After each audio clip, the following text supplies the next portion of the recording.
pals, I'm here today to do a mid-year reading check-in. So I had quite a few goals at the start of 2024 and I felt like maybe I wasn't reaching them. So I thought it would be a good thing to check in about those goals, see if I'm still interested in them, see how I'm doing, and then talk about, my plans for the rest of the reading year. So my first goal for 2024 was to read 120 books. I feel comfortable when I'm reading around 10 books a month. That's an amount I like to read. And so I wanted to get back to that because for a couple of years I hadn't been reading that amount, just like in terms of being busy with work and then just watching probably too much YouTube, to be honest. So I'm currently at 51 books, which is 43%. So I am a bit behind, but I'm not too bothered by that because I had a couple of months earlier in the year where I read like 4 or 5 books a month, which is obviously not where I want it to be. But recently my reading's really picked up. I'm reading much more like 10, 12 books a month. So I think I can, in all likelihood, pull that back. The thing that I'm not doing so well at is that I wanted to read 50,000 pages, and that's because I noticed that it's really easy to read a lot of books, but they end up being a lot of short ones. And in all honesty, I don't really love short books. My preference is for a book that's over 300 pages. And I've currently read 15,364 pages, which is only 31% of that goal to read 50,000. So I'm definitely more behind on that. Now, I was planning to help myself with that because I wanted to read the entire Realm of the Eldling series by Robin Hobb, which is, I think, 15 books and it is around, 15,000 pages. And I was going to read them like throughout the year. Epic fail on that score because I haven't read a single one. And I really want to. I've just really focused on new releases from the library so far this year. And so I've kind of had a schedule where I have to read books by. And that means I haven't done any rereading really. I reread one book in January and it was a book I ended up giving a lower star rating and then haven't got back to rereading. And I want to reread more than just that series as well. There's a lot of literary fiction books I'd really like to revisit. So yeah, I need to start doing that. And I would still like to. I don't know if I'll manage the whole series this time. Now I've given myself only 6 months to do it. Saying that, when I read them the first time round, I just stormed through them because I was really in love with them. So that could happen again. Then my next goal, Albus has found my camera lens on the armchair and he's now attacking it. So if you can hear a noise, that is Albus. My next goal was to read more non-fiction. And so I wanted 20 of the 120 books I read to be memoirs because I love memoirs. They're the books I'm most likely to give 5 stars. But I just don't read enough of them, and that's because I have this stupid thing in my head where I feel like non-fiction's harder to read, and so I just don't reach for it as often, which is stupid because I don't find it harder to read, so it's very silly. I've only read 3 so far. I've really focused on fiction, again, really focused on frontlist fiction, and that hasn't gone super well, which I'll discuss in a moment. So I've only read 3 out of the 20, so I'm super behind. I have read a couple of graphic memoirs as well, but I haven't counted them for this challenge because I didn't mean graphic memoirs when I said memoirs. I find graphic memoirs much easier to read, take a couple of hours, but what I really meant by this goal was to read, long form memoirs. And then I also wanted to read 20 informative non-fiction books, of which I've only read 4. Now I definitely do think that's going to be a hard one for me to hit because a lot of the time when I read informative non-fiction books, I have a couple lined up now and they're both sort of 500 pages, quite dense, quite heavy text. And so they take me a lot longer. So I think if I mix those type of informative non-fiction with slightly shorter, easier ones, I could maybe get to 20. But very much behind on that. And again, the ones I've read, especially the last couple of non-fiction books I've read, I have really enjoyed. So that is silly. And the other sort of numbers goal I had was to read 10 translated books because I don't read much translated fiction or non-fiction. And that was something I really wanted to change. I've only read 2 so far. And I haven't had the best experience with them. I think they were maybe a 2-star read and 3.5-star read. So I do need to get myself back to that. I have, I think, only 1 translated fiction book on my summer TBR, which I'll link above. I'm really excited about it. So hopefully that will encourage me to keep picking up translated fiction. Now, my sort of overarching goal for the year was to just have a better reading year in general. And the way I can quantify that is using the average rating on Storygraph. I think last year my average rating was something like 3.37, which is lower than I'd like it to be. I'm currently sitting at an average rating of 3.31, so it's even lower. And yeah, not great. I think I've read a lot of, like I said, I've read a lot of front list fiction and given a lot of front list fiction 3.5 stars, which to me is a good book. Like, I'd still recommend them, but what I want my reading to be more of the time is when I'm reading a book that I'm loving so much that I carry it from room to room whilst doing things, that I sit and want to eat my lunch whilst reading, which is something I rarely do. And as a child, I did it all the time. Like, as a teenager, I always had a book in my hand and would be doing something with the other hand. Whereas now, I rarely do that. And I think that's an indicator of not reading enough books I'm like completely compelled by. And so, yeah, that's just something that I want to refocus on. When I was choosing my summer TBR, I really tried to bear that in mind. And I think I've chosen a list of books that have a lot of books that keep me turning the pages, coming of age stories with a sense of thriller to them, or like a dark twistiness. So there's a lot of books like that on my summer TBR. So I'm hoping that this summer I will just blaze through loads of books that I end up really enjoying, and I feel like I'm on the right track for that. So fingers crossed. And then I thought I would talk about like where the 51 books, like what they're made up of. So out of the 51 books I've read, 7 of them were audio, which is, yeah, it's only just more than one a month.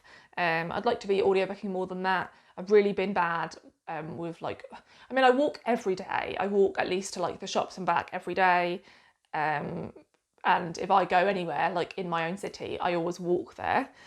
So I definitely walk a fair amount, but I would like to do more walks where I'm walking solidly for like an hour listening to an audiobook, and that isn't something I've made time for.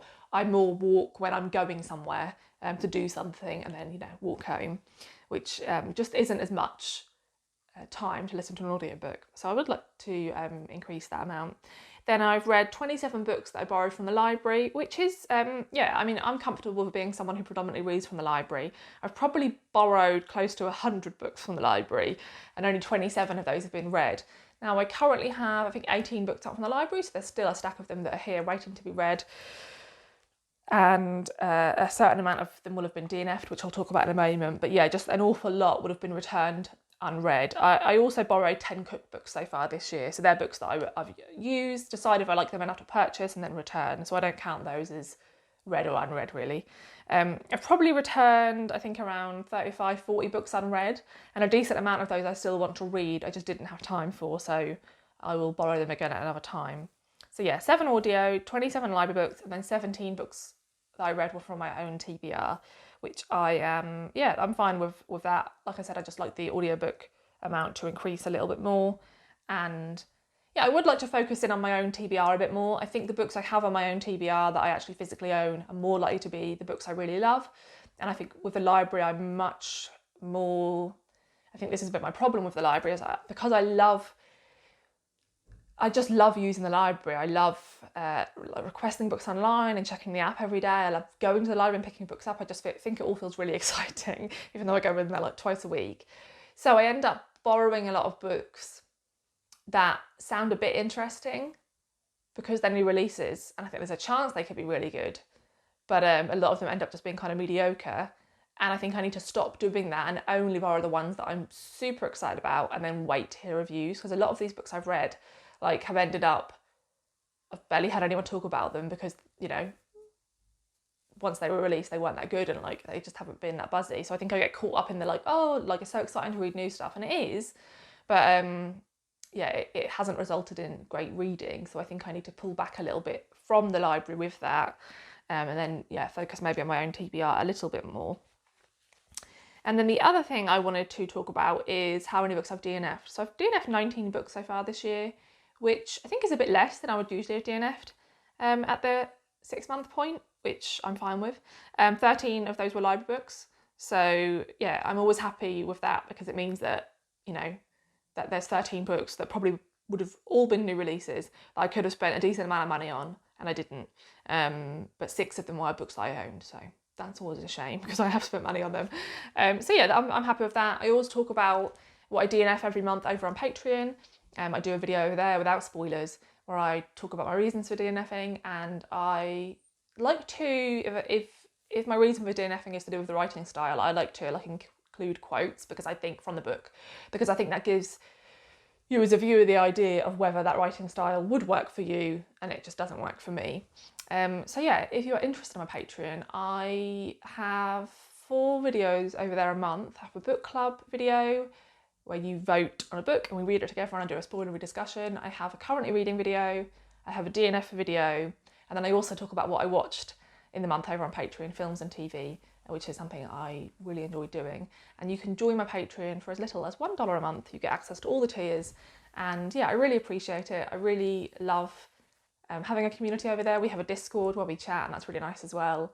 And yeah, it just really helps me out and gives me more time to do these videos. So if you are interested, it's always linked down below. The other thing I wanted to talk about that I'm focusing on this year is 2 projects I'm doing. So I made myself a couple of TBRs earlier this year. One of them was to read 20 books that made it onto other booktubers' favourite reads of 2023, and I'll link that video above.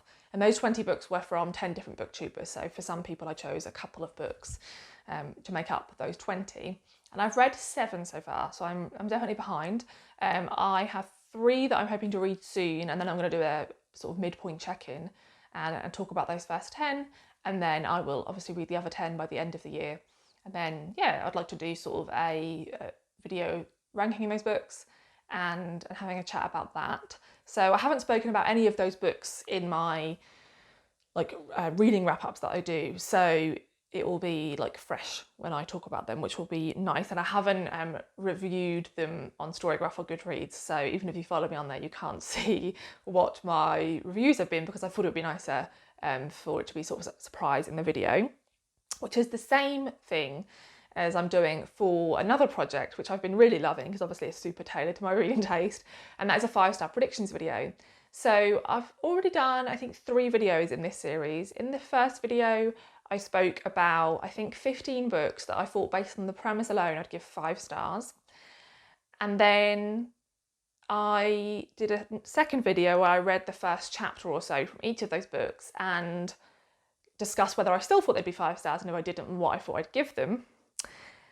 And there were 6 books that I thought I'd give between 3 and 4.5 stars. So I've read those 6, and I recently did a video reviewing them, which I'll link above. And 2 of those books I really loved, and I'm super glad I read, and just makes me really excited for the project. So I have 6 more books to read, and they're the 6 books that I thought I would give 5 stars. So I am so excited about these books. Yeah, I cannot wait to read and review them. And yeah, I'm just having to hold back a little bit because I need to buy them all, because my library doesn't have copies, because a lot of them are independently published abroad, and I just don't have the spare cash to buy them at the moment. But as soon as I do, I will buy them and then do that video. So just can't wait. Really think it's likely that I'm going to end up with, I'd be surprised if 4 out of the 6 at least aren't 5-star reads. Obviously I'd love them all to be. And then yeah, the remaining 3 I really didn't like and thought I'd end up DNFing, so I didn't attempt to read those ones. So based on all that, I feel pretty positive about my reading, in that I've got into my reading more in the last sort of 6 weeks, which has made me really happy. I feel much more compelled to read, and I just feel kind of reinvigorated. I had such a fun time creating my summer TBR, so I feel really excited about that. I only have 9 books on hold at the library now.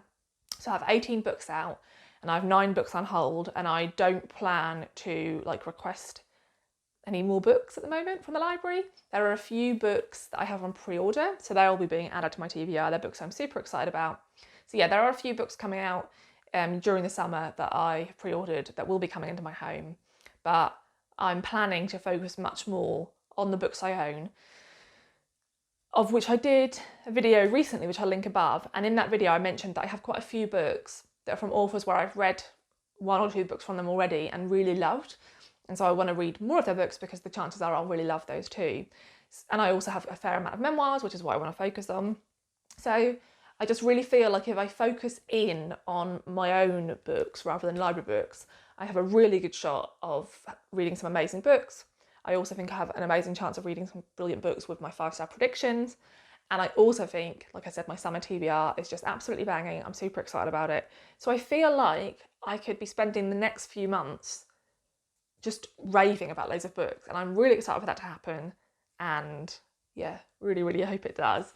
So that is my plan. And then I'm thinking that my summer's going to be pretty busy with all the kind of plans I have and different TBRs I just mentioned. And there's always a lot more new releases I'm interested in the summer. I've got 3 new releases coming out in the next few months from 3 of my favourite authors, which is just perfection. But autumn's always quieter for me in terms of new releases and borrowing from the library. So I'm thinking that maybe September, October time is when I'll start reading The Realm of the Eldlings by Robin Hull. And it's then unlikely I'll finish it within this year, but I'd like to at least get, through the first 2 trilogies before the end of the year. So that is the plan. And obviously I need to focus in on the non-fiction and translated fiction to try and I think it's unlikely I'm going to reach those goals now, but it'd be really nice to just still try and to still aim for them, because especially with the non-fiction, I know I love them. With the translated fiction, it's more that I noticed a gap in my reading and I'd like to fix that. But with the non-fiction, it's that I know I'm really likely to give them high ratings and really enjoy them, and so it's just silly that I don't read more of them. So yeah, fingers crossed.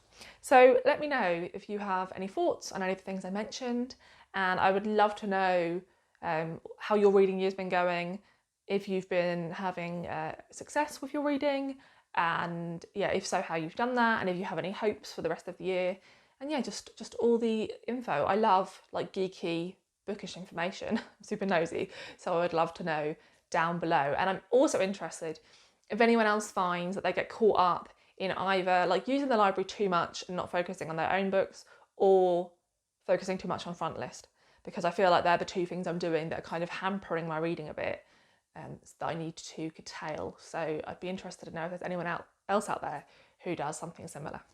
Thanks for watching, and I'll see you in the next video. Bye.